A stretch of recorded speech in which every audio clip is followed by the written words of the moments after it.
We've all heard it before. Take care of yourself, be kind to yourself, practice self-love.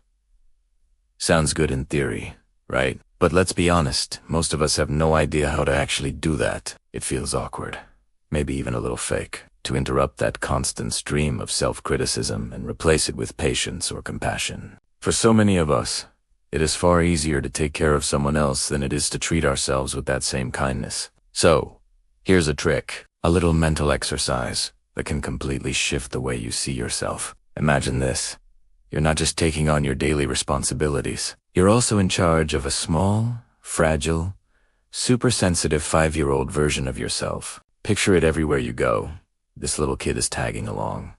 You've got a big presentation at work. They're right there beside you, holding your notes with trembling hands. You are meeting clients from another country for lunch, trying to make small talk and navigate cultural differences. That kid's sitting at the table too, wide-eyed and nervous, not understanding a word. You're making a stressful phone call to a supplier who might try to outsmart you. The 5-year-old is the one holding the phone, their voice barely a whisper. And later that night, when you go to a party where you don't know many people, guess who's with you?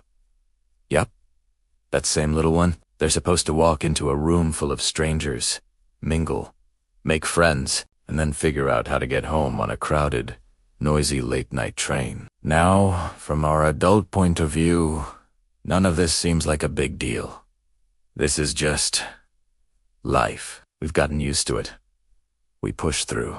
But when you see it through the eyes of a child, suddenly it hits differently. These things are exhausting.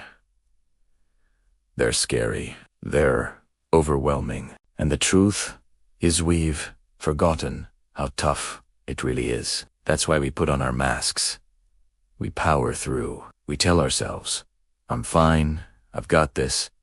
But inside, those unacknowledged pains, those little moments of fear and stress, they don't just disappear. They start leaking out anyway. They show up as splitting migraines, a chronic backache that won't go away, a persistent feeling of depression or a constant hum of anxiety. Sometimes they show up as bursts of anger that seem to come from nowhere. Our bodies keep the score. The reality is, most of us are living lives that, at times, are simply too heavy for us to carry. And yet, we rarely pause to admit it. We rarely give ourselves the comfort and understanding we'd give a child without even thinking twice. Because, here's the thing, we actually know how to care for kids.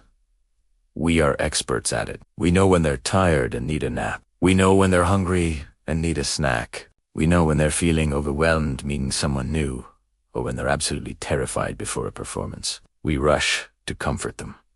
Our hearts melt for them. We instinctively say, poor thing. That's a lot to handle. You're doing great. So why don't we talk to ourselves that way? Because deep inside each of us, that 5-year-old is still here, still tired, still scared, still unsure. And we suffer twice as much when we refuse to acknowledge that part of ourselves. So, next time you go through your day, try asking yourself, how would a 5-year-old handle this morning's meeting? What would they need at lunchtime to feel better? How would they feel in the afternoon, after all that stress? And how would they cope tonight, when they're completely worn out? This isn't childish. This is one of the most grown-up, mature things you can do. You're not mocking yourself or being silly. You're honoring the most fragile, tender part of youth, a part that deserves kindness. And when you start treating yourself with that level of gentleness a kind you automatically show a child you open the door to a calmer, kinder adulthood. One where you're strong, but not by ignoring your pain. One where you're resilient, but also soft enough to care for the little you that's still inside. So here's my challenge for you. Tomorrow, just once, pause and ask yourself, how would the 5-year-old me feel right now? And then, whatever the answer is, respond with kindness. If this message hit home for you, drop a comment below and share your thoughts. I'd love to hear them. Don't forget to hit the like button. Subscribe for more content like this. And maybe send this video to someone who could use a little self-compassion today. Because the truth is, we're all still carrying that little kid with us.